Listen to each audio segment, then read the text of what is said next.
Los live actions, estas películas que conocemos hoy en día por ser las representaciones de clásicos animados en personajes en acción real, personajes humanos, animales realistas, parlanchines, todo con el fin bueno, aún no sabemos el fin. Bueno, tal vez sí. En este video solo hablaré de la historia de los live action, de dónde surgieron, el trato que recibieron y la evolución para que hoy en día sea muy común verlos en cartelera todos los años. Disney en 1994 se podría decir que fue el pionero en trasladar esto a una película, con una adaptación de El Libro de la Selva.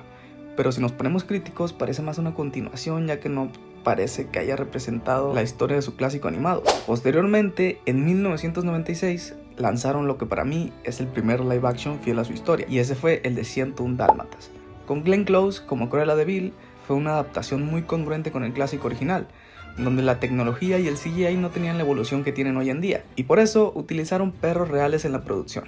Alrededor de 200. Era un formato innovador y parecía que gustaba, ya que recaudó 320 millones a nivel mundial, y llegó a pensar que estas adaptaciones podrían ser rentables, y así en el año 2000 salió su respectiva secuela. Y bueno, podrías preguntarte por qué no empezó la oleada de live actions desde este punto. La tecnología fue un punto clave, el CGI no estaba desarrollado y pues hacer mundos mágicos y animales parlantes iba a ser muy difícil. También Disney tenía otras prioridades, pues se podría decir que Pixar estaba en su prime y antes de comprarlo tenía que ponerse al tú por tú con sus películas. Y esta adaptación fue vista como una excepción exitosa y no como una fórmula. Esta idea se congeló por unos 10 años y fue en 2010 cuando Disney retomó el camino y estrenó Alicia en el País de las Maravillas.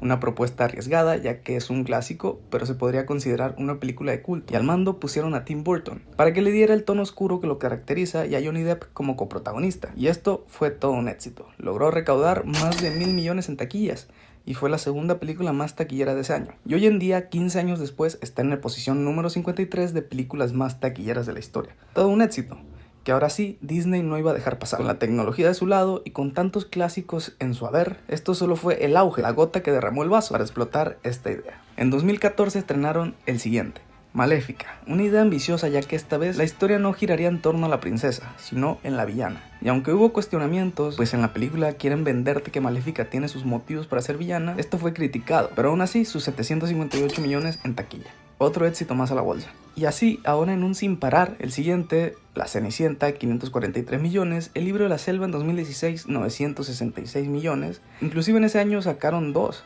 Uno fue la secuela de Alicia en el País de las Maravillas, A través del espejo, película que se podría considerar el primer fracaso de estas nuevas adaptaciones, que no llegó a los 300 millones teniendo un presupuesto de 170, Disney perdió dinero. Y bueno, desde ese lejano 2014 hemos tenido un sin parar de live action, mínimamente uno por año. Y aquí llegamos al siguiente punto, porque tenemos varios temas de qué hablar. Primero, el hecho de que el mismo estudio no tiene idea de qué rumbo tomar, si adaptarlas fiel a su historia o utilizar los personajes para contar otra historia a su propio modo. El público en general miraba las películas por nostalgia, y los que estábamos más metidos, se nos hacía una idea muy tonta, ya que si cambias la historia, manchas lo que fue el clásico, y si haces una calca de lo que fue, ¿para qué la haces entonces? Y es un tema de debate que se lleva haciendo por años hasta la actualidad. Javier Ibarreche entró en esta polémica ya que no le gustó live action de Cómo entrenar a tu dragón y que en general no le gusta la idea de que se hagan live actions. Y bueno, yo la verdad pensaba igual, pero ahora, con DreamWorks metiéndose en la carrera y viendo la película tan fiel que hicieron y considerando que esto no va a parar, a mí denme la película lo más fiel que se pueda. Pero bueno, regresemos al pasado. De aquí en adelante los live actions se pueden dividir en categorías: los fieles y los modificados. Nos vamos en orden. La Bella y la Bestia fue uno muy fiel y también muy exitoso, 1.266 millones, que la convierten hoy en día en la película número 25 más taquillera de la historia. Dentro de las categorías hay subcategorías, ya que hay películas modificadas buenas y malas. Por ejemplo, Christopher Robin, que es una historia completamente nueva, con los personajes que ya conocemos y fue una maravilla. Para muchas personas este fue el mejor live action de todos. Y ojo con el año que se nos viene, 2019, el año más exitoso de Disney de su historia tal vez. Dentro de todas sus producciones, en ese año tuvo 10 películas que rebasaron los 1.000 millones. Un dato increíble que no se puede pasar por alto. Y no solo estrenó uno, ni dos, ni tres. Fueron 5 live actions en total: Dumbo, Aladdin, El Rey León, la secuela de Maléfica y La Dama y el Vagabundo. Aladdin y El Rey León comen aparte, siendo un total éxito en taquilla ambas, de hecho muy fieles a sus clásicos. Como dato, El Rey León fue la película animada más taquillera de Disney, récord que le duró muy poco ya que 4 meses después se estrenó Frozen 2 y se lo quitó. Para Dumbo volvía Tim Burton a dirigir, y nuevamente le dio un toque oscuro y loco como solo él sabe. pero tuvo muchas modificaciones por el realismo que le quería dar y cosas míticas de la película que tuvieron que ser removidas, la llevaron a no tener un gran recibimiento. La de Maléfica, una historia completamente nueva, con una Maléfica reivindicada, diría que fue rentable. Y por último, La Dama y el Vagabundo, un clásico no tan popular que nos dio un live action no tan popular.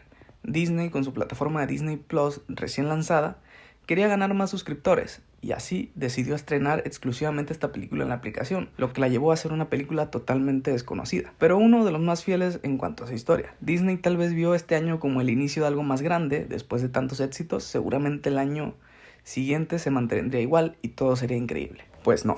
Llegó el año 2020 y, como a casi todas las personas del mundo, nos dio en la madre, la pandemia mundial. No podíamos salir y eso significaba no más cine. Disney vio esto como la oportunidad de vender mejor su aplicación, y la película de Mulan, que estaba envuelta en polémicas y que estaba decidida que se estrenaría en cines, se pospuso y se estrenó exclusiva para Disney Plus, pero con algunas condiciones. Tenías que pagar un monto extra, no bastaba con la suscripción mensual, un monto incluido más caro que un boleto de cine. Todo esto como patadas de ahogado para no perder ganancias. Esto lo llevó a hacer un live action que pasó de noche. Y que, si me lo preguntas, el peor live action de todos. Mulan es una película increíble, pero live action estuvo lleno de modificaciones con tal de tener al público chino contento, ya que este no se sentía representado con la película animada. Y aquí empieza este tema tan popular que les gusta mencionar con cada live action: la inclusión. No ponían momentos icónicos, personajes y muchas cosas más importantes para que la película original haya sido tan importante. Y aquí, ok, lo entiendo, el público chino puede ser uno de los más grandes, pero de aquí en adelante hubo modificaciones absurdas con tal de tener contento a un público menor, un público que solo hace ruido en redes y que le importa poco de lo que se trata la película y de las personas que realmente se sienten representadas. Esto, y que la pandemia poco a poco fue alejando a la gente de ir al cine, fue un problema enorme para Disney. Cruella en 2021, una taquilla muy baja y un Premier Access en Disney muy pobre. En 2022, la película de Pinocho con inclusión, que la verdad no me molesta, pero quitando cosas que hoy en día son políticamente incorrectas, un CGI cuestionable y que se vio opacada por la versión de Pinocho de Guillermo del Toro, que es un peliculón. Peter Pan y Wendy, una película que no he visto, diría incluso que pasó de noche, no recuerdo a nadie hablando de ella. Y bueno, llegamos al punto máximo de inclusión, La Sirenita, en 2023. Desde 2019 se supo que Hailey Bailey era la elegida para interpretar a Ariel, y como era de esperar, todo fue una controversia muy grande. Era la primera vez que cambiarían a un personaje principal de etnia, y como también era de esperar, las redes sociales ardían por todos lados. Se argumentaba por personas defensoras, más no por Disney, de que las personas de donde estaba representada geográficamente la película no era realista a como se mostraba en la versión animada, y por eso el cambio. Y bueno, te lo puedo llegar a comprar, pero igual fue un fracaso. En 2024 llegó la primera precuela de personajes animados, y fue Mufasa, una película que al menos estuvo decente y en taquilla le fue muy bien. Hace no mucho se estrenó el clásico de Blancanieves. Nuevamente, cosas políticamente incorrectas como que el príncipe la salve de morir con un beso porque ella no le dio su consentimiento, removidas. La actriz elegida nuevamente con cambios a como está representada en la animada. Y aquí sí no se las perdonamos, nada de locaciones geográficas ni nada. La madre de Blancanieves le pone Blancanieves porque era blanca como la nieve. Así que aquí no hay ningún tipo de argumento a favor, porque Rachel Zegler no era la actriz indicada. Y eso sí, fue inclusión forzada. Es verdad que es muy bonito el video de la niña diciendo que es igual a ella, pero fue una decisión muy mal tomada. Y el último clásico estrenado, que volvió a abordar el tema de para qué se hacen los live action, con qué fin, fue el de Lilo y Stitch. Y bueno, un personaje tan querido y tan popular no iba a tener un mal recibimiento. 872 millones recaudados actualmente la lleva a ser uno de los éxitos del año, que igual no se salva. Esta vez no por culpa del director ni de los actores, sino del mismo Disney, ya que el director tenía todas las intenciones de hacerla lo más fiel posible, pero el presupuesto tan grande de la película de Blancanieves hizo que esta se quedara con uno más corto y tener que remover personajes como Gantu por falta de presupuesto. Eso sí, no se lo perdono. Y bueno, como ya dije, este año DreamWorks se une a la carrera con Cómo entrenar a tu dragón, cinta que está siendo un éxito y que me atrevo a decir que es la película más fiel de todos los live action que se han hecho. Y esto gracias a que el director de las animadas volvió, porque dijo, si de todos modos las van a hacer, me aseguro de que se hagan bien.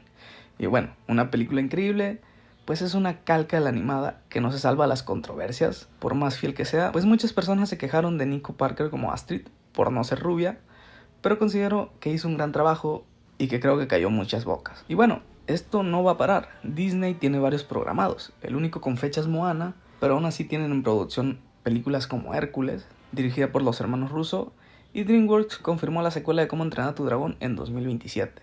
Así que ni modo, si no te gustan, pues puedes simplemente no verlos o tomar tu bando y exigir lo que te parezca más conveniente. Después de ver cómo entrenar a tu dragón, de verdad necesito que todos, a partir de hoy en adelante, sean lo más fieles posibles. Y si dices, entonces, ¿para qué los hacen? Bueno, pues entiendo que el objetivo principal de los estudios es llenarse el bolsillo, pero también sirve para respetar la esencia de los originales y brindarle no solo nostalgia al público que ya es fanática de estas películas, sino cautivar a personas que no le habían dado la oportunidad o que solo rechazan la animación por creer que es para niños. Créeme, eso me pasó con personas de mi familia y por fin lo comprendí. Y la verdad, aprovechar las tecnologías de hoy en día para recrear la animación a acción real es fantástico. Me impresionó mucho Chimuelo en la película, de verdad. Pero bueno, hasta aquí el video de hoy. Ponme en los comentarios de todo este tema de los live action, cuál es tu favorito, cómo sería correcto para ti que los adaptaran, etc. Si te gustó el video no olvides darle like, suscríbete y nos vemos.